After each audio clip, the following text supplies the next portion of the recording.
ఎక్కువ బంగారం ఉత్పత్తి చేసే దేశాల నుంచి ఇతర దేశాలు బంగారం దిగుమతి చేసుకుంటాయన్న సంగతి అందరికీ తెలిసిందే. ఇక భారత్లో గోల్డ్కు విపరీతమైన డిమాండ్ ఉంది.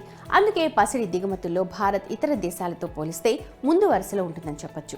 అంతర్జాతీయ అనిశ్చిత పరిస్థితుల్లోనూ ఆర్థిక మందగమనం వంటి పరిస్థితుల్లో కూడా బంగారాన్ని ఎక్కువగా కొనుగోలు చేసి నిల్వ చేస్తూ ఉంటుంది.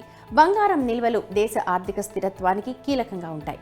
అందుకే దాదాపు ప్రతి దేశం కూడా ఎంతో కొంత బంగారాన్ని నిల్వ చేసి పెట్టుకుంటాయి.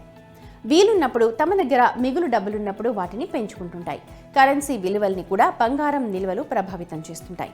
ఇంకా సురక్షిత పెట్టుబడి సాధనంగా కూడా బంగారాన్ని భావిస్తారు. ప్రపంచంలో అన్నిటికంటే ఎక్కువ బంగారం నిల్వలు ఉన్న దేశాల జాబితాను ఇటీవల ఫోర్బ్స్ విడుదల చేసింది. భారత్ ఈ లిస్టులో ఏ స్థానంలో ఉంది, ఏ దేశాలు ఎక్కడ ఉన్నాయి, టాప్లో ఉన్న దేశం ఏంటన్న డీటెయిల్స్ చూద్దాం. అగ్రదేశంగా పిలిచే అమెరికా దగ్గర ఏకంగా 8,133 టన్నుల బంగారం ఉంది. జర్మనీ 3,352.65 టన్నుల బంగారం నిల్వలతో ఈ లిస్టులో రెండో ప్లేస్లో ఉంది. ఇటలీ 2,451.84 టన్నుల గోల్డ్ రిజర్వ్తో మూడో స్థానంలో ఉండగా 2,436 టన్నుల బంగారం నిల్వలతో నాలుగో స్థానంలో ఉంది ఫ్రాన్స్. రష్యా 2,332 టన్నుల బంగారంతో ఐదవ స్థానంలో ఉండగా చైనా 2,191 టన్నుల గోల్డ్తో ఈ లిస్టులో ఆరో స్థానంలో ఉంది.